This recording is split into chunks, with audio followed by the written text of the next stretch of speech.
में आपका स्वागत है। और सबसे पहले हम इसके अंदर कल का जो रिवीजन है वो कर रहे हैं। तो कल हमने बात की थी कि बिजनेस क्या है। तो बिजनेस एक लीगल इकोनॉमिक एक्टिविटी है और इसका मेन पर्पज है, ऑब्जेक्टिव है, कस्टमर क्या है, सेटिस्फैक्शन। इसके बाद बिजनेस एक्टिविटी को अलग अलग टाइप में डिवाइड किया, जैसे हमने ट्रेड बोला, इंडस्ट्री बोला, प्रोफेशन बोला और ये क्या है, कॉमर्स।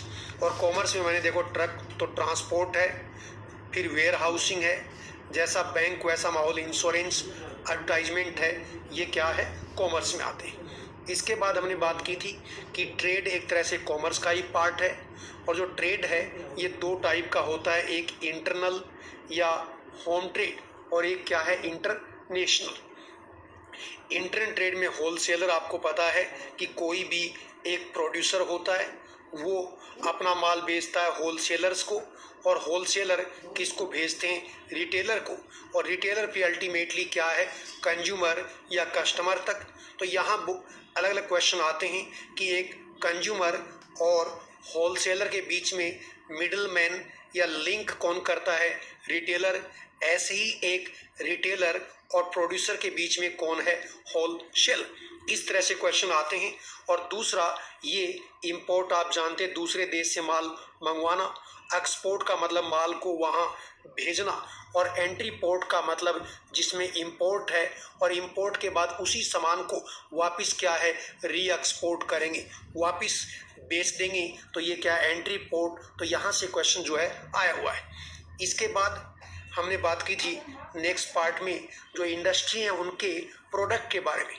और इंडस्ट्री के प्रोडक्ट कोई आपको रटने नहीं है। जैसे आपने कहा कि कंज्यूमर प्रोडक्ट, तो वो प्रोडक्ट जिनको हम कंज्यूम करते हैं हमारे घर में, जो आपके टीवी, स्कूटर, रेडियो, फ्रिज, ये सब क्या है, कंज्यूमर प्रोडक्ट है। प्रोड्यूसर्स प्रोडक्ट, इसका मतलब ये है कि कोई भी इंडस्ट्री जिसको बड़ी मशीन चाहिए और उस मशीन का यूज़ करके वो कोई प्रोडक्ट बनाएगी। तो कोई एक इंडस्ट्री जो मशीन बनाती है, वो मशीन किसके लिए बनाती है, किसी दूसरे प्रोड्यूसर के लिए। तो ये मशीन जो है वो प्रोड्यूसर्स प्रोडक्ट है। और इंटरमीडिएट गुड्स में जो आपका कॉपर है, एल्युमिनियम है, प्लास्टिक है, स्टील है, ये क्या है, इंटरमीडिएट है। क्योंकि एक इंडस्ट्री इनको प्रोड्यूस करती है और दूसरी इंडस्ट्री इनको यूज़ करके इनसे कोई प्रोडक्ट जो है वो बनाती है। तो ये दोनों इंडस्ट्री के बीच के हो गए। एक का फिनिश प्रोडक्ट है और दूसरी का स्टार्टिंग मटेरियल, इसलिए ये क्या है, इंटरमीडिएट प्रोडक्ट है। ऑप्शन से आराम से आ जाते हैं। इसके बाद में इसमें थोड़ा सा इंपॉर्टेंट पार्ट है इंडस्ट्रियल एक्टिविटी। और यहाँ इंडस्ट्रियल एक्टिविटी को यदि मैं कहूँ प्राइमरी एक्टिविटी, तो प्राइमरी एक्टिविटी बिल्कुल ज़मीनी स्तर पे जो काम होगा, जैसे आपने कहा माइनिंग का काम है, इसी तरह से खेती का, फार्मिंग का काम है। फिर आपको पता है पोल्ट्री फार्म है, मुर्गी पालन, फिश फार्मिंग, मछली पालन, कैटल ब्रीडिंग, पशु पालन, ये सारे वर्क हैं, ये क्या है, प्राइमरी एक्टिविटी। और सेकेंडरी इंडस्ट्रियल एक्टिविटी में क्या है, मैन्युफैक्चरिंग और कंस्ट्रक्शन इंडस्ट्री, ये सेकेंडरी में आती है। इसके अलावा इंडस्ट्रियल एक्टिविटी क्या है, टर्सरी और क्वार्टरनी भी होती। तो यदि मैं यहाँ टर्सरी का टी लिखता हूँ, टर्सरी एक्टिविटी, और क्या है, क्वार्टरनी एक्टिविटी। तो टर्सरी एक्टिविटी में क्या आती हैं, तो आपको याद रखना, बैंक है, बैंक जैसा माहौल, इंश्योरेंस है, इसके बाद टूरिज्म है, सिनेमा या इंटरटेनमेंट है, एजुकेशन है, ट्रांसपोर्ट है, एडवर्टाइजिंग है, ये सब टर्सरी इंडस्ट्रियल एक्टिविटी में आती हैं। यार इसमें काफ़ी सारी एक्टिविटी हैं। और क्वार्टरनी के अंदर कौन सी एक्टिविटी आएंगी, ओनली रिसर्च से रिलेटेड एक्टिविटी। तो यहाँ से कुछ क्वेश्चन जो है वो आए हुए हैं। इसके बाद में इंडस्ट्रीज को अलग अलग डिवाइड किया है। जैसे ये लिखा है कि एनालिटिकल इंडस्ट्री का नाम बताओ, तो याद रखना पेट्रोलियम जो रिफाइनरी है वो एनालिटिकल इंडस्ट्री है। सिंथेटिक इंडस्ट्री कौन सी है, तो आपके सोप है, साबुन इंडस्ट्री, सीमेंट और पेंट इसमें आती है। इसके बाद में प्रोसेसिंग इंडस्ट्री कौन सी है, तो टेक्सटाइल, कपड़ा मिल है, शुगर मिल है, स्टील इंडस्ट्री है, ये प्रोसेसिंग के अंदर आती हैं। और उसके बाद में असेंबली के अंदर आपको पता है कई चीज़ों को जोड़ के कुछ बनाते हैं। जैसे टीवी है तो टीवी के अलग अलग पार्ट को जोड़ के असेंबल्ड करते हैं। बाइसिकल है, वॉचेज, घड़ी हैं, ये असेंबली में आती हैं। और फिर कॉमर्स के अंदर आपने कहा एक प्रोड्यूसर, जो प्रोड्यूस करता है और कंज्यूमर यूज करता है, इसके बीच में जितनी भी बिजनेस एक्टिविटी है वो क्या है, कॉमर्स के अंदर आती। तो यहाँ तक का डिस्कशन हमने लास्ट क्लास में किया था। तो ये हमारा एक तरह से रिवीजन था। और एक गोल्डन रूल है, जब भी आप पढ़ाई करें तो पहले पीछे के पार्ट को रिवाइज करें, 5 से 10 मिनट उसमें लगती हैं, और फिर आगे पढ़ें। तो आज की क्लास हमारी यहाँ से स्टार्ट होती है और यहाँ हम बात करेंगे फॉर्म्स ऑफ बिजनेस ऑर्गेनाइजेशन। इसका मतलब समझिए। देखो, इसका मतलब ये है कि बिजनेस करने के लिए अलग अलग टाइप की ऑर्गेनाइजेशन होती। मैं आपको बताऊंगा 2-3 नाम इसके अंदर फेमस हैं, फॉर्म्स ऑफ बिजनेस ऑर्गेनाइजेशन। और सबसे पुराना तरीका बिजनेस करने का क्या है, ये लिखा हुआ है सिंगल इंटरप्रेन्योरशिप। सिंगल का मतलब एक आदमी, वो उसका मालिक है। इसी का दूसरा नाम सोल। जैसे आप क्या है, एक इंडिविजुअल सोल है, तो सोल प्रोप्राइटरशिप। प्रोप्राइटरशिप का मतलब क्या होता है, मालिक। जैसे आप किसी भी मेडिकल स्टोर पे जाएं और कोई आपका जानकार फार्मासिस्ट मिल जाए, तो आप उससे पूछेंगे कि इसका प्रोप्राइटर कौन है, तो या तो वो कहेगा कि मैं ही प्रोप्राइटर हूँ, या कहेगा मैं तो एज ए फार्मासिस्ट हूँ, प्रोप्राइटर कोई और है, यानी मालिक कोई और है। तो सोल प्रोप्राइटरशिप यानी एक ही आदमी उसका मालिक हो, या इसी को क्या बोले, इंडिविजुअल प्रोप्राइटरशिप। तो तीनों नाम एक ही बात कह रहे हैं। तो आपको याद रखना है, बिजनेस की सबसे पुरानी ऑर्गेनाइजेशन क्या है, तो इसमें से कोई नाम होगा। सोल क्या है, प्रोप्राइटरशिप, इंडिविजुअल प्रोप्राइटरशिप, या सिंगल इंटरप्रेन्योरशिप। यानी कोई एक आदमी अकेला अपना बिजनेस स्टार्ट कर सकता है, और ये बिजनेस की सबसे पुरानी फॉर्म है। ये क्वेश्चन आता है, oldest form of business organisation क्या है, सिंगल इंटरप्रेन्योरशिप। और आपको स्पेलिंग याद नहीं करनी, लिखे हुए को आप समझ पाएं ये जरूरी है। या सोल का मतलब अकेला, प्रोप्राइटरशिप अकेला मालिक है, या इंडिविजुअल कोई आदमी उस बिजनेस का मालिक है, तीनों का मतलब एक ही है। अब यहाँ बात करते हैं ऐसे बिजनेस के अंदर का, इस बिजनेस के क्या करेक्टर होंगे। इसके करेक्टर ये होंगे कि स्टार्टेड और रन बाय वन पर्सन। इस बिजनेस को एक ही आदमी स्टार्ट करता है और एक ही आदमी रन करता है, और उसी को क्या है, बिजनेस का प्रॉफिट मिलेगा, और लॉस भी किसको होगा, उसी को ही होगा। तो यदि आप अकेले कोई बिजनेस ऑर्गेनाइज करते हैं, तो इसके अंदर पैसा भी आपका ही लगेगा, प्रॉफिट भी आपको ही होगा, और लॉस और जो सब कुछ है वो आपको ही देखना है। अब इसके करेक्टर देखो नीचे लिखे हैं, ये आपको रटने नहीं, क्योंकि यदि क्वेश्चन आता है तो आपके सामने चीजें ऑप्शन में होती हैं। देखो, फीचर्स ऑफ सोल प्रोप्राइटरशिप। तो ये सोल प्रोप्राइटरशिप, इसके क्या खास बात है। देखो, एक पहला सिंगल ओनरशिप, यानी एक ही आदमी ओनरशिप। कहते हैं कोई मकान, इसका ओनर कौन है, तो यहाँ इस बिजनेस का एक ही आदमी क्या है, ओनर है, मालिक है। उसके बाद कैपिटल का मतलब बिजनेस में जितना भी खर्चा लगेगा वो भी उसी आदमी का होगा। इसके बाद में तीसरा क्या है, अनलिमिटेड लाइबिलिटी का मतलब जिम्मेदारी। यदि एक ही आदमी है तो उसके ऊपर बिजनेस की सारी जिम्मेदारी उसी के ऊपर होंगी, तो इसलिए अनलिमिटेड, बहुत ज्यादा जिम्मेदारी होगी। इसके अलावा क्या है, नेक्स्ट है वन मैन कंट्रोल, एक ही आदमी का कंट्रोल होगा, और प्रॉफिट और लॉस भी क्या है, एक ही आदमी को मिलेगा। तो देखो, ये वर्ड आपको लिखने के लिए बोले, आपको सोचना पड़ेगा, लेकिन चूंकि कॉम्पिटिटिव एग्जाम के अंदर आपके सामने ऑप्शन होता है, तो आप इनको पढ़ते वक्त भी ऐसे ही सोचें कि मेरे पास ऑप्शन है, मेरे को बोलना है कि सोल प्रोप्राइटरशिप के अंदर ये फीचर है कि नहीं। तो आपके सिंगल ओनरशिप, हाँ अकेला आदमी ओनर है, कैपिटल अकेले आदमी की होगी, उसकी लाइबिलिटी क्या है, जिम्मेदारी बहुत ज़्यादा होंगी, वन मैन कंट्रोल होगा, और लॉस एंड प्रॉफिट भी उसी का ही होगा। अब ये कह रहा है इसके लिमिटेशन क्या है, लिमिटेशन यानी इसकी कमियां क्या हैं। तो इसकी कमियां क्या है, देखो, फाइनेंशियल रिसोर्सेज लिमिटेड होंगे। कहने का मतलब एक आदमी के पास में जो पैसा है एक लेवल तक हो सकता है, तो इसलिए फाइनेंशियल रिसोर्सेज, पैसे का जो सोर्स है वो क्या होगा, लिमिटेड होगा।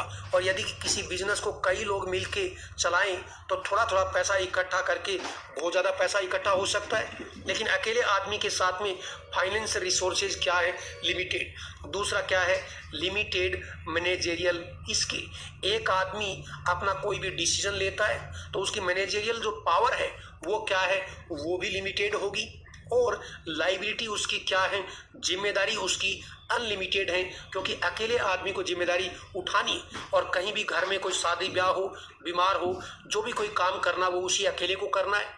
लेकिन मैं कहूँ कि किसी बिजनेस के अंदर कई पार्टनर हो तो एक आदमी यदि एब्सेंट है, उसके घर में कोई काम है, तो बाकी 2 लोग 3 लोग जो है उस काम को परफॉर्म कर सकते हैं। ऐसे कंपैरिजन करना है तो याद रखना, इसको या रटना नहीं है। यानी अकेला आदमी कोई भी अपना बिजनेस स्टार्ट करता है, ये बिजनेस की सबसे पुरानी फॉर्म है। और इसके एडवांटेज ये है, अकेला मालिक होगा, कंट्रोल भी एक ही आदमी का होगा, घाटा और उसको प्रॉफिट भी एक को ही होगा। लेकिन कमियां क्या है, उसके फाइनेंशियल रिसोर्सेज सीमित होंगे, लिमिटेड का मतलब सीमित होंगे, उसकी मैनेजरियल स्किल भी सीमित होगी, और जिम्मेदारी उसकी क्या, लाइबिलिटी का मतलब जिम्मेदारी उसकी क्या है, बहुत ज़्यादा है। तो इसमें ही कोई आपको स्टेटमेंट देके और आपसे क्वेश्चन पूछ लेता है। अब आते हैं दूसरे पॉइंट के ऊपर।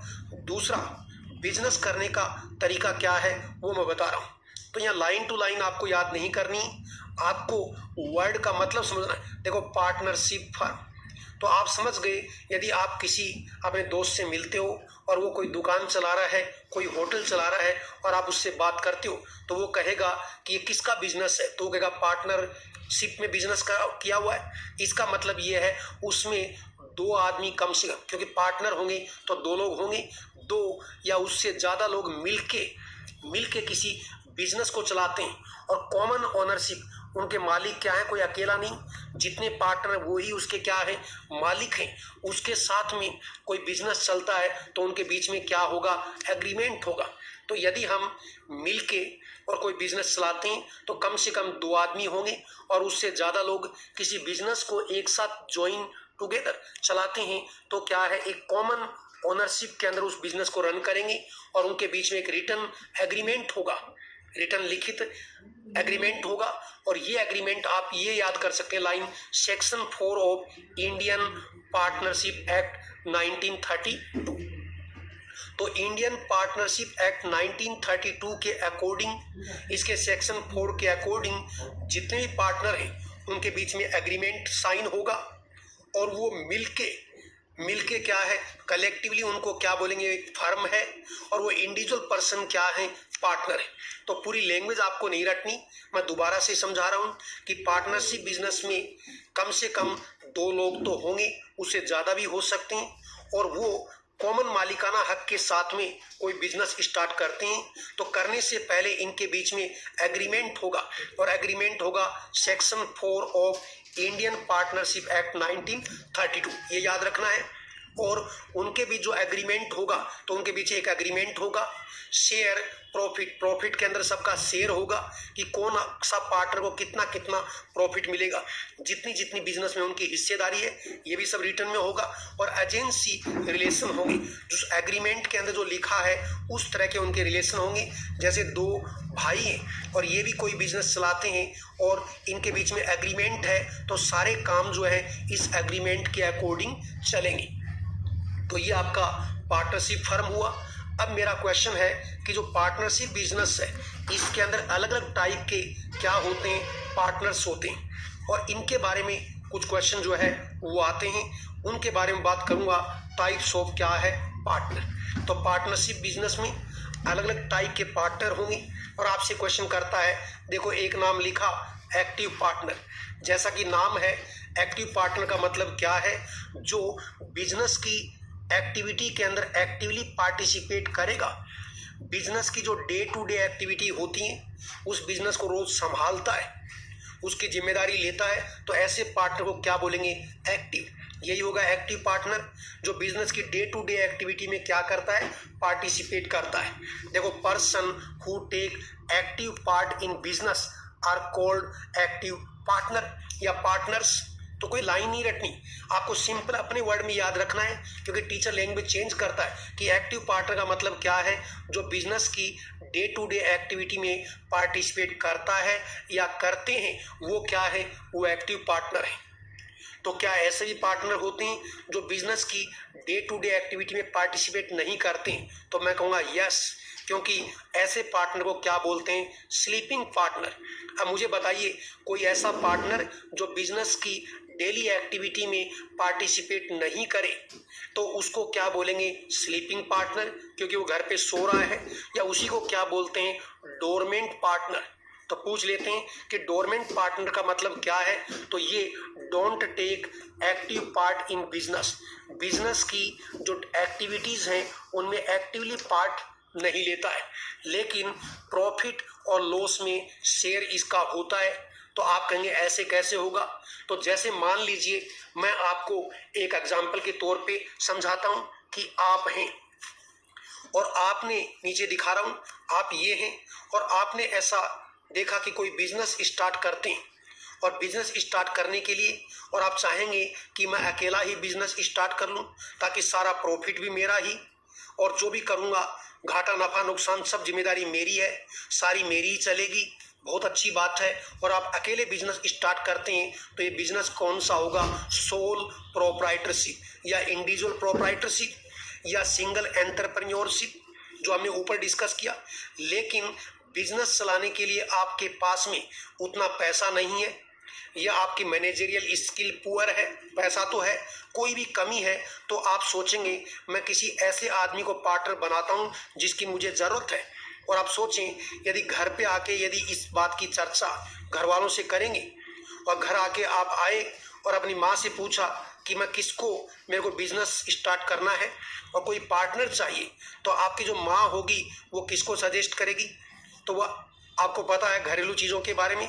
तो माँ से यदि आपने पूछा तो माँ कहेगी आपका जो मामा है वो आपके लिए सबसे बढ़िया पार्टनर है, क्योंकि उसको अपने भाई से बहुत प्यार होता है, तो मामा को सजेस्ट करेगी। मामा नहीं तो अपने कोई क्या है जो उसका भतीजा होता, मामा का बेटा, उसको कहेगी वो तेरा भाई जो है उसको पार्टनर बना ले। यही चीज़ आप यहाँ हैं और यही चीज़ आपने जाके अपनी वाइफ से पूछा, मैरिड है तो, कि पार्टनर के तौर पे किसको चूज करें, तो उसका सजेशन आपको बता, वो अपने भाई को कहेगी कि मेरा भाई जो है वो कुछ करता भी नहीं है, आपके साथ पार्टनर बन जाएगा, पिताजी पैसे लगा देंगे, तो वो उसके बीच में उसको सजेस्ट करेगी। और मान लीजिए अब माँ और वाइफ के बीच में वाइफ की चलती आखिर में, तो आपने चूज कर लिया कि चलो ये तो आप हो गए और ये आपका ब्रदर इन लॉ हो गया, साला हो गया। अब आप दोनों जो है पार्टनरशिप में मिलके कोई बिजनेस स्टार्ट करते हैं।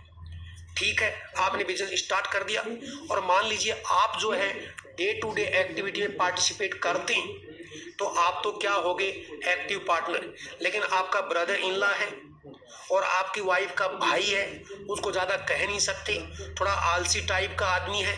तो ऐसे केस में यदि ये बिजनेस की डेली एक्टिविटी के अंदर हिस्सा नहीं लेता है तो क्या कहेंगे, do not take active part in business activity. तो ये आपका साला क्या हो गया, स्लीपिंग पार्टनर हो गया, डोरमेंट पार्टनर हो गया। और मान लीजिए एग्जाम्पल के तौर पे कि ये आप हैं, आपकी शादी हुए 10 साल हो गई और फिर आपने साले के साथ बिजनेस किया, अनमैरिड है और अभी अभी उसकी शादी हुई है, तो उसके बाद क्या होगा, पता लग गया शादी से पहले तो बिजनेस के अंदर आपका हाथ बटाता था और शादी होने के बाद ये तो घर पे सो रहा है। और इसकी शिकायत आप अपनी बीवी से नहीं कर सकती, क्योंकि वो कहेगी कि आपको पता नहीं इसकी नई नई शादी हुई है ना। तो ये क्या है, तो ये साला आपका क्या है, स्लीपिंग पार्टनर है, डोरमेंट पार्टनर है। अब तीसरी बात आती है सब पार्टनर की। सब पार्टनर का क्या मतलब होगा?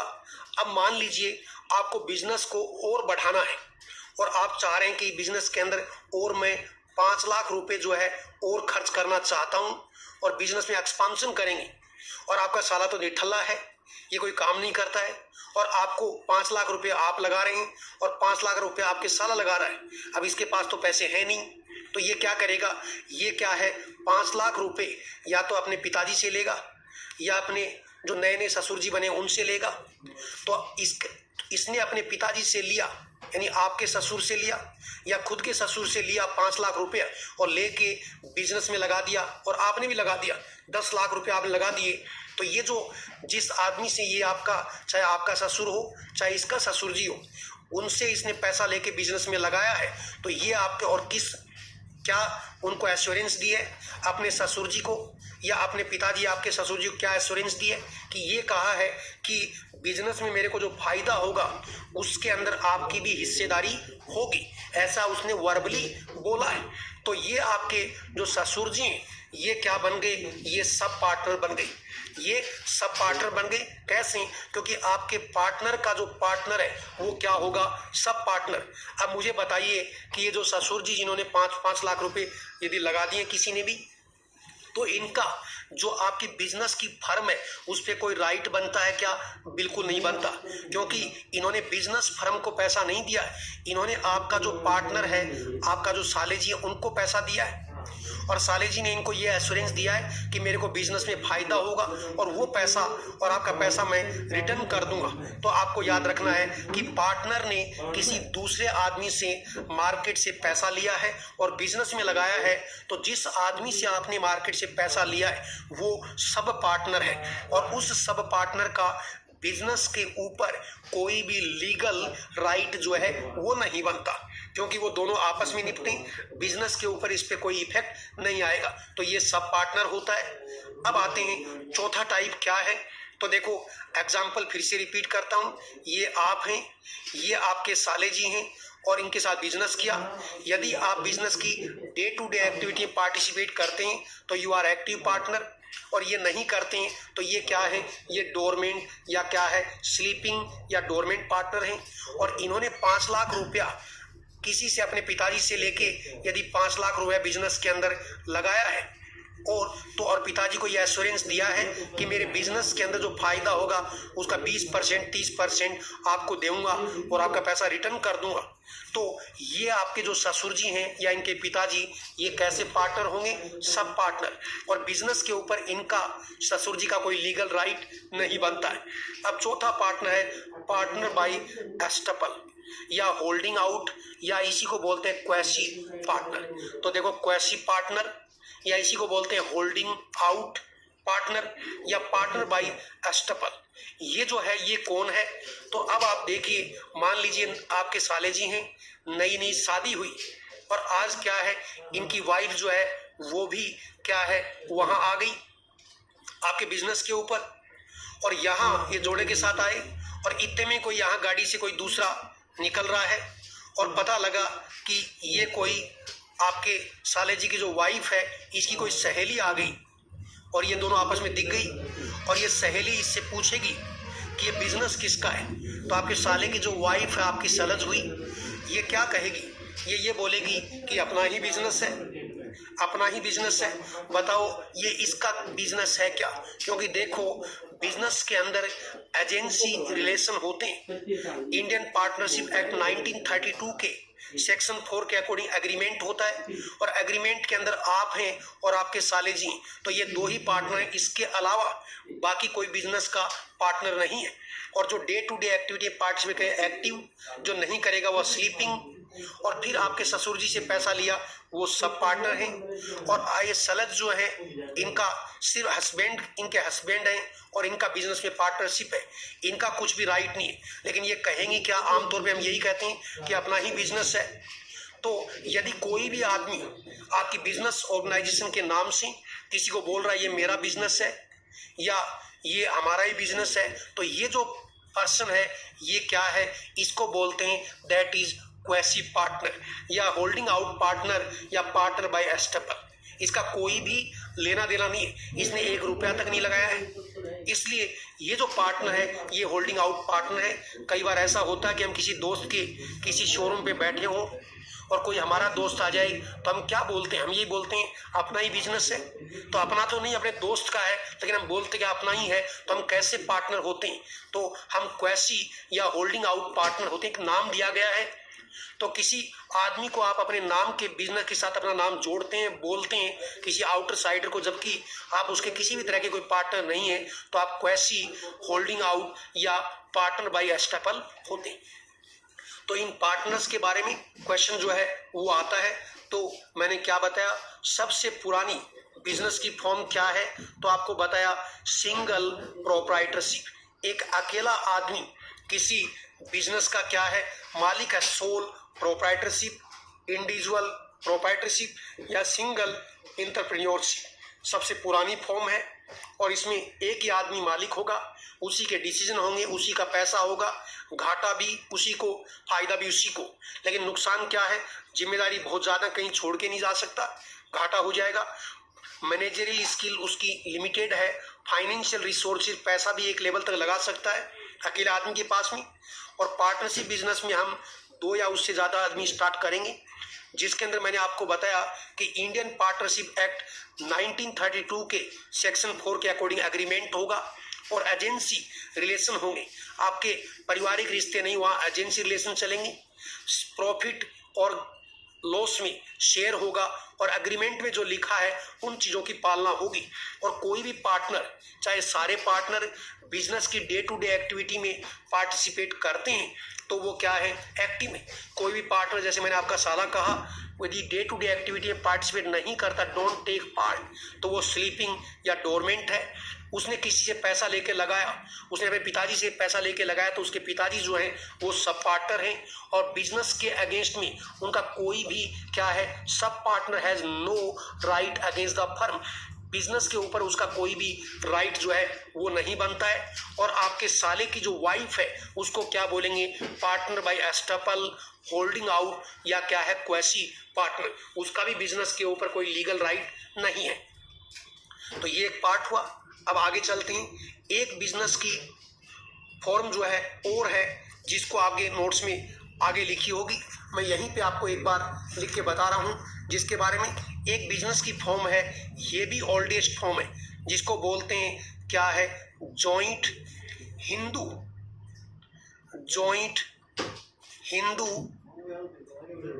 फैमिली क्या है, business. Joint Hindu family business, इसके बारे में मैं बताता हूं। जो हिंदू फैमिलीज होती हैं और उनके अंदर जॉइंट हिंदू फैमिली बिजनेस के रूल बने हुए इंडिया के अंदर। और इसके अकॉर्डिंग यह है, किसी हिंदू फैमिली के अंदर किसी ने बिजनेस स्टार्ट किया, तो इस बिजनेस के अंदर यदि मान लीजिए इस आदमी के कोई बिजनेस है, कोई दुकान है, और इसके मान लो 2 लड़के हुए, तो ये दोनों लड़के इस बिजनेस के अंदर ऑटोमेटिकली क्या है, पिताजी के बाद में ये पार्टनर हैं। फिर इनके और बच्चे हो गए, तो ये भी इस बिजनेस में जन्म के साथ ही क्या बन गए, पार्टनर बन गए। चाहे करते कुछ नहीं, बिजनेस दादा का था, दादा के 2 बेटे हुए, तो ये भी बिजनेस के पार्टनर बन गए। इनके और बच्चे हुए, ये भी पार्टनर हो गए। और मानो दादा भी जिंदा है, तो जॉइंट हिंदू फैमिली बिजनेस के अंदर क्या होता है, जो उस फैमिली का सबसे सीनियर मेल होता है, जैसे दादा जिंदा है तो ये इस बिजनेस की डे टू डे एक्टिविटी को संभालेंगे और इनके ही डिसीजन चलेंगे। और इस आदमी को हम क्या बोलते हैं, इसको बोलते हैं कर्ता। तो कई बार हमारे बोलते हैं ना, आपके घर में कर्ता धर्ता कौन है, किसकी चलती है, तो जॉइंट हिंदू फैमिली बिजनेस में जितने भी बच्चे उस घर में जन्म लेते हैं वो उसके पार्टनर होते हैं। लेकिन बिजनेस की डे टू डे एक्टिविटी और उनके डिसीजन कौन करता है, सबसे सीनियर मेल पर्सन करता है, और जिसको हम क्या बोलते हैं, कर्ता। तो पूछ लेते हैं कर्ता क्या है, तो कहेंगे जॉइंट हिंदू फैमिली बिजनेस के अंदर एक सीनियर मेल पर्सन जो बिजनेस के डिसीजन लेता है वो क्या है, कर्ता। और मान लीजिए ये जॉइंट हिंदू फैमिली बिजनेस कभी डूब गया, किसी कारण से घाटा हो गया, तो और मान लीजिए इन्होंने बिजनेस के लिए बैंक से क्या ले रखा है, कई बार हम बैंक से या किसी भी महाजन से पैसा उधार लेते हैं, बैंक से लोन ले रखा है। तो आपको पता है यदि बिजनेस डूब गया तो बैंक अपना पैसा रिकवर करने के लिए इस बिजनेस की जितनी भी प्रॉपर्टी है, इस बिजनेस के नाम पे जमीन जायदाद है, उन सबको क्या है, उन सबको सीज कर देगा और बैंक उनको बेच के अपनी प्रॉपर्टी, अपना पैसा जो है लोन दिया वो रिकवर करेगा। और यदि बैंक का पैसा इस जॉइंट हिंदू फैमिली बिजनेस के नाम से जो प्रॉपर्टी है उसे रिकवर नहीं हुआ, तो फिर जो कर्ता है ना, इस कर्ता के नाम पे जो भी प्रॉपर्टी है उसको सेल करके और बैंक अपना पैसा क्या करेगा, रिकवर जो है वो करेगा। तो कर्ता की फैमिली को, कर्ता जो है इसके नाम पे कोई प्रॉपर्टी है, बैंक उसको सीज कर सकता है, लेकिन इस कर्ता के जो बच्चे हैं और उनके बच्चे पोते हैं, उनकी संपत्ति को बैंक जो है वो सीज नहीं कर सकता। तो ये जॉइंट हिंदू फैमिली बिजनेस भी एक क्या है, ये भी oldest form of business organisation है। अब इनमें मैं ये नहीं बता सकता कि जैसे आप कहें कि इन दोनों में ओल्डेस्ट कौन है, तो दोनों देगा नहीं, दोनों ही ओल्डेस्ट हैं। अकेला आदमी भी कई सालों से अपना बिजनेस करता आया है और जॉइंट हिंदू फैमिली भी सालों से ही है, तो दोनों ही बिजनेस की क्या है, ओल्डेस्ट क्या है, फॉर्म है। तो इस तरह के क्वेश्चन जो आपसे डिस्कस करेंगे तो और चीजें क्लियर हो जाएंगी। तो ये हमारा एक टॉपिक था। अब आज के ज़माने के साथ में आते हैं, तो आजकल लोग कंपनी बनाते हैं, कंपनी चलती है और कंपनी एक्ट के अकॉर्डिंग क्या है उसमें काम होता है। तो हम बात करेंगे कंपनी के बारे में।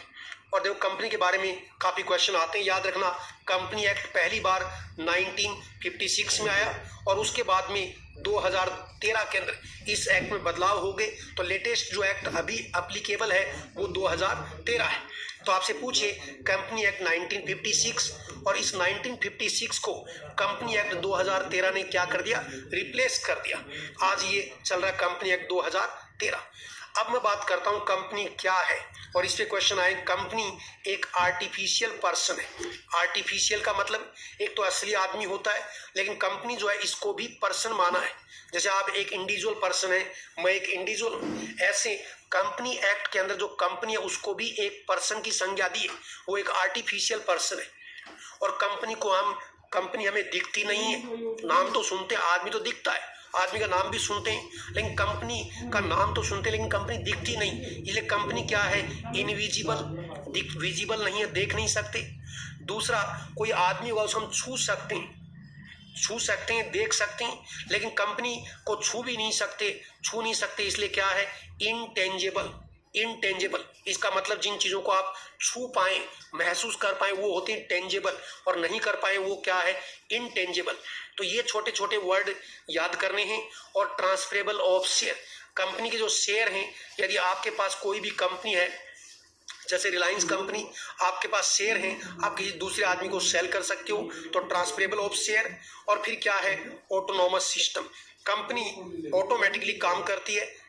कभी रिलायंस कंपनी को धीरू भाई अंबानी जी ने बनाया, अब उनके बेटे चला रहे हैं, उनके बाद में कोई और चलाएगा, यानी कंपनी ऑटोनोमस इन सिस्टम ऑटोमेटिकली काम करती हैं और एग्जिस्ट करती है। तो देखो यहाँ से ये क्वेश्चन आया कि कंपनी क्या है, तो एक आर्टिफिशियल पर्सन है। याद रखना, इनविजिबल, दिखती नहीं है, इनटेंजिबल, छू नहीं सकते, ट्रांसफरेबल ऑफ शेयर है, ऑटोनोमस है। और कंपनी बनाने के अंदर क्या फायदे हैं उनकी बात करते हैं। तो देखो कंपनी के पास में क्या क्या एडवांटेज हैं, वो थोड़ा बड़ा कर देता हूँ, जिनको चश्मा की दिक्कत है वो ये लीजिए। तो क्या क्या एडवांटेज हैं, तो एडवांटेज ये है, वास्ट फाइनेंशियल रिसोर्सेज, कि कंपनी के पास में खूब सारा पैसा होता है, क्योंकि बहुत सारे लोग एक कंपनी के अंदर पैसा लगाते हैं, बहुत सारे इसके अंदर पार्टनर हो जाते हैं। तो वास्ट का मतलब बहुत सारा फाइनेंशियल रिसोर्स, पैसा इनके पास खूब होता है। कंटिन्यूअस एग्जिस्टेंस, कंपनी कंटिन्यू हमेशा प्रेजेंट रहेगी। इसके बाद लिमिटेड लाइबिलिटी लिमिटेड है, तो कंपनी बहुत बड़ी होती है और एक कंपनी के अंदर बहुत सारे पार्टनर हैं, और बहुत सारे पार्टनर हैं, तो यदि कोई इंडिविजुअल लॉस, यदि कंपनी को घाटा होता है, तो कंपनी को मान लो 100 करोड़ का घाटा हुआ, तो 100 करोड़ का घाटा तो बहुत ज़्यादा है। लेकिन कंपनी के अंदर मान लीजिए कोई इसके अंदर 50 करोड़ आदमी है, तो एक आदमी के हिस्से में 50 करोड़ इसके पार्टनर हैं, तो एक आदमी के हिस्से में कोई 1 रुपया, 20 रुपया, 100 रुपये का लॉस होगा, तो 100 रुपये का लॉस तो वहन कर सकते हैं आप। तो इसलिए लिमिटेड लाइबिलिटी है। रिस्क भी क्या है, स्कैटर्ड रिस्क बढ़ जाता है सबके अंदर। जैसे मैंने कहा 100 करोड़ का घाटा हुआ, लेकिन इंडिविजुअल यदि आपने उस कंपनी पैसा लगा रखा है, तो पता लगे आपको सिर्फ 100 रुपये का नुकसान हुआ, तो 100 रुपये का नुकसान एक आदमी सहन कर सकता है। तो इसलिए स्कैटर्ड रिस्क, रिस्क क्या है, बढ़ जाती है। एक्सपर्ट मैनेजमेंट सिस्टम, कंपनी के पास में मैनेजमेंट सिस्टम जो है वो एक्सपर्ट मैनेजमेंट सिस्टम होता है, तो कंपनी को संभालते हैं तो कंपनी अच्छी रन करती है। और ट्रांसफरेबिलिटी ऑफ दी शेयर, आपके पास कंपनी के शेयर हैं, किसी दूसरे आदमी को आप बेच दीजिए तो ट्रांसफरेबिलिटी ऑफ दी शेयर। अब देखो ये नाम आपको रटने नहीं है, ये ध्यान रखना, ये सिर्फ समझने हैं कि कंपनी के पास में फाइनेंशियल रिसोर्सेज खूब सारा होगा, कंपनी कंटिन्यूली एग्जिस्ट करेगी, लाइबिलिटी इंडिविजुअल आदमी की कम होंगी क्योंकि कंपनी बड़ी होती है, तो यानी बड़ा परिवार हो तो आपकी जिम्मेदारी इंडिविजुअल की क्या होंगी, कम। उसके बाद रिस्क क्या है, स्कैटर्ड रिस्क बढ़ जाता है, एक्सपर्ट मैनेजमेंट होगा और ट्रांसफरेबल ऑफ क्या है, शेयर। तो ये इसके एडवांटेज हैं। अब मैं बात कर रहा हूँ क्या शेयर क्या है, तो अभी टाइप ऑफ शेयर को हम आगे डिस्कस करेंगे। अभी जस्ट मैं आपको बता रहा हूँ कि शेयर क्या होता है, तो आप इसको ये समझें कि कंपनी को मान लीजिए 100 रुपये की रिक्वायरमेंट है, 100 रुपीज़ की रिक्वायरमेंट है, तो कंपनी क्या करेगी, 100 रुपीज़ के छोटे छोटे हिस्से कर दिए, 1 रुपया, एक एक एक ऐसे इतने 100 हिस्से कर दिए। तो ये जो 1 रुपया, अब आपने ये 1 रुपये का कोई सामान खरीद लिया इस कंपनी से, या आपने ये शेयर खरीद लिया, तो आप कंपनी के अंदर यदि 2 रुपये आपने कंपनी के शेयर खरीद लिए तो 2% के आप पार्टनर हो गए। तो ये शेयर क्या है, the capital which is required by the business. तो ये बिजनेस में 100 रुपये की रिक्वायरमेंट है, when divided into a large number of parts, इस 100 रुपये को हमने एक एक रुपये के 100 पार्ट में डिवाइड कर दिया, each part considered as a share. तो ये ईच पार्ट क्या है, शेयर है। तो यानी आप कोई 100 रुपये का कोई बिजनेस स्टार्ट करना चाहते हैं और आपके पास 100 रुपये नहीं है इकट्ठे करने, तो मार्केट के अंदर आप कहेंगे कि आप एक एक रुपया आप मेरे बिजनेस में कम से कम 1 रुपया लगा सकते हैं, ज़्यादा आपकी मर्जी। और जो लोग आपके बिजनेस में 1 रुपया 50 रुपया जो भी लगाएंगे, ये स्मॉलेस्ट यूनिट क्या है, ये एक क्या है, शेयर है। तो जितना कैपिटल रिक्वायर्ड होता है उसके छोटे छोटे हिस्से कर देते हैं, तो एक हिस्सा जो है वो क्या होता है, शेयर होता है। हालांकि कोई ऐसी छोटी चीज़ें पूछते नहीं हैं तो ज़्यादा इसमें फोकस करने की ज़रूरत नहीं। अब मैं बात कर रहा हूँ, देखो ये जो मैं लिख रहा हूँ टेबल, यहाँ से क्वेश्चन आता है। देखो एक प्राइवेट कंपनी होती है और एक होता है पब्लिक कंपनी, और पब्लिक कंपनी है इसी को हम क्या बोलते हैं, गवर्नमेंट कंपनी बोलते हैं। और कोई भी पब्लिक और गवर्नमेंट कंपनी का मतलब ये नहीं कि उसमें प्राइवेट आदमी का पैसा नहीं हो सकता है, लेकिन किसी भी कंपनी के अंदर गवर्नमेंट का पैसा, और गवर्नमेंट के पास पैसा कहाँ से आता है, जनता पे टैक्स से आता है। तो गवर्नमेंट कंपनी या पब्लिक कंपनी का मतलब ये है कि जिसके अंदर गवर्नमेंट का शेयर कम से कम कितना हो, 51%, चाहे वो कौन सी गवर्नमेंट हो, चाहे वो सेंट्रल गवर्नमेंट हो, चाहे कोई भी स्टेट गवर्नमेंट हो, जिसमें गवर्नमेंट का 51% पैसा लगा हुआ है या पब्लिक का 51% पैसा लगा हुआ है, वो कंपनी क्या कहलाती है, पब्लिक कंपनी होती है, गवर्नमेंट कंपनी। और यदि ये 51% पैसा यदि किसी प्राइवेट आदमी का लगा हो तो प्राइवेट कंपनी हो जाएगी। तो और भी बहुत सारे इसके अंदर हैं, लेकिन आपको मोटे तौर पे अपने क्वेश्चन पे फोकस करना है। तो देखो क्या क्वेश्चन आते हैं, जैसे पूछता है एक प्राइवेट कंपनी स्टार्ट करने के लिए मिनिमम नंबर कितने होंगे, मिनिमम मेंबर कितने होंगे, तो मिनिमम इसके अंदर 2 मेंबर होंगे, ये मेंबर से मतलब है। लेकिन पब्लिक कंपनी स्टार्ट करेंगे तो मिनिमम मेंबर जो है इसमें 7 होंगे। इसके बाद में पब्लिक कंपनी में मैक्सिमम जो मेंबर हैं, ये नंबर के जो मेंबर हैं, मेंबर की कोई लिमिट नहीं है। तो पब्लिक कंपनी 7 लोगों से स्टार्ट होगी और मैक्सिमम मेंबर की कोई लिमिट नहीं है। फिर इसके बाद जो पब्लिक कंपनी इसमें डायरेक्टर बनेंगी, तो डायरेक्टर कितने होंगे, 3 आदमी इसके अंदर मिनिमम डायरेक्टर रखे जाएंगे। तो आपके मैक्सिमम डायरेक्टर कितने होंगे, देखो 1956 के अकॉर्डिंग 12 डायरेक्टर और 2013 के अकॉर्डिंग मैक्सिमम डायरेक्टर कितने होंगे, 15। और पब्लिक कंपनी जो है वो शेयर ऑफर जो है वो कर सकती है। तो क्या बताया मैंने, पहले पब्लिक कंपनी की बात कर ली, तो पब्लिक कंपनी 7 लोगों से स्टार्ट होगी, मैक्सिमम मेंबर की कोई लिमिट नहीं है, मिनिमम डायरेक्टर 3 होंगे और 3 का पहाड़ा टेबल बोलते हैं 3, और देखो 12, 3 चौके 12, 3 पंजो 15, उससे याद हो जाएंगे। तो मिनिमम डायरेक्टर 3, मैक्सिमम 12 इसके अकॉर्डिंग, और मैक्सिमम क्या है 15। एक बात हुई। लेकिन प्राइवेट कंपनी की बात करें तो 2 कोई दोस्त हैं, वो लोग मिलके अपनी प्राइवेट कंपनी बना सकते हैं। और मैक्सिमम नंबर इसके अंदर देखो, पब्लिक में तो अनलिमिटेड है, कोई लिमिट नहीं, लेकिन प्राइवेट कंपनी के अंदर 1900 ये 56 है, करेक्शन 1956 में 50 और 2013 के अंदर क्या है 200 मेंबर मैक्सिमम हो सकते हैं। और मिनिमम डायरेक्टर देखो 2 हैं, 2 दोस्त हैं, दोनों ने पैसा लगाया है, तो याद रखना दोनों ही डायरेक्टर बनेंगे, डायरेक्टर नीचे कौन बना चाहेगा। तो इसलिए प्राइवेट कंपनी जो है इसके अंदर मिनिमम मेंबर 2 होंगे और मिनिमम डायरेक्टर भी इसके अंदर 2 होंगे और मैक्सिमम की कोई लिमिट नहीं है, सारे लोग डायरेक्टर बन जाइए। तो इतना सा पार्ट ही आपको याद करना। और इसमें क्या क्वेश्चन आता है, आपसे पूछ लेता है कि एक प्राइवेट कंपनी जो है उसके अंदर कितने मेंबर से स्टार्ट होगी, 2 मेंबर से। प्राइवेट कंपनी मैक्सिमम मेंबर कितने होंगे, 200 होंगे। इस तरह से मिनिमम डायरेक्टर कितने होंगे, 2 होंगे। ऐसे ही पब्लिक कंपनी के अंदर मिनिमम मेंबर कितने हैं, 7। कितने डायरेक्टर मिनिमम होंगे, 3। मैक्सिमम कितने होंगे, 15। ऐसे छोटे छोटे क्वेश्चन आते हैं। या मैंने आपसे कहा कि कंपनी क्या है, तो कंपनी एक आर्टिफिशियल पर्सन है। कंपनी क्या है, इनविजिबल, दिखती नहीं है। कंपनी क्या है, इनटेंजेबल, छू नहीं सकती। कंपनी क्या है, ऑटोनोमस इन एक्टिविटी है, ऑटोनोमस सिस्टम है, ऑटोमेटिकली काम करती है। और कंपनी के साथ में फायदा क्या है, उसके पास में बहुत सारा फाइनेंशियल रिसोर्सेज होता है और उसमें आपने पैसा लगा रखा, कोई घाटा होता है तो आपकी जिम्मेदारी भी कम होती है। क्योंकि आप सोचें कि पार्टनरशिप फर्म की ही बात कर लूँ मैं या कंपनी की बात करूँ तो बहुत सारे लोगों का पैसा है, तो आपके इंडिविजुअल की जिम्मेदारी क्या है, कम, तो लाइबिलिटी आपकी कम हो जाती है और घाटा होता, रिस्क क्या है, सब में बढ़ जाती है ना। और यदि डूबते तो सब डूबते हैं, तो वैसे भी दुख कम होता है। एक्सपर्ट मैनेजमेंट सिस्टम है, ट्रांसफरेबल ऑफ क्या है, शेयर। तो आज की क्लास के अंदर हमने क्या डिस्कस किया, एक पार्ट मैंने आपसे डिस्कस किया कि फॉर्म्स ऑफ बिजनेस ऑर्गेनाइजेशन, कि बिजनेस ऑर्गेनाइजेशन कितनी फॉर्म है। और उसके अंदर देखो मैंने आपको क्या बताया, सबसे पुरानी फॉर्म मैंने कहा इंडिविजुअल पर्सन कोई बिजनेस स्टार्ट करे, अकेला आदमी जो। इसके अलावा ओल्डेस्ट फॉर्म में जॉइंट हिंदू फैमिली बिजनेस भी आता है, जिसमें ये बूढ़े दादा ने कोई बिजनेस स्टार्ट किया, बच्चे इसमें पार्टनर बन गए। और एक मैंने कहा पार्टनरशिप फर्म, और पार्टनरशिप फर्म में फिर आपको पता है एक्टिव पार्टनर, समझ गए आप। उसके बाद में क्या है, डोरमेंट और स्लीपिंग पार्टनर। फिर इसने पैसा लिया पिताजी से, क्या हुआ, सब पार्टनर। और इसकी वाइफ जो साले जी की वाइफ है वो क्या है, दैट इक्वेसी या होल्डिंग आउट क्या है, पार्टनर। और इसके बाद मैंने आपसे बात की किसके बारे में, कंपनी के बारे में। तो ये हमारी आज की क्लास, धीरे धीरे सब्जेक्ट को आगे बढ़ाएंगे और धीरे धीरे जो बूंद बूंद से घड़ा भरता है वैसे आपका नॉलेज भी धीरे धीरे इम्प्रूव होगा और हर क्वेश्चन कर पाएंगे। क्योंकि ये थोड़ा अलग सा सब्जेक्ट है और बहुत सारे स्टूडेंट इसको छोड़ देते हैं, छोड़ना बहुत ही गलत है।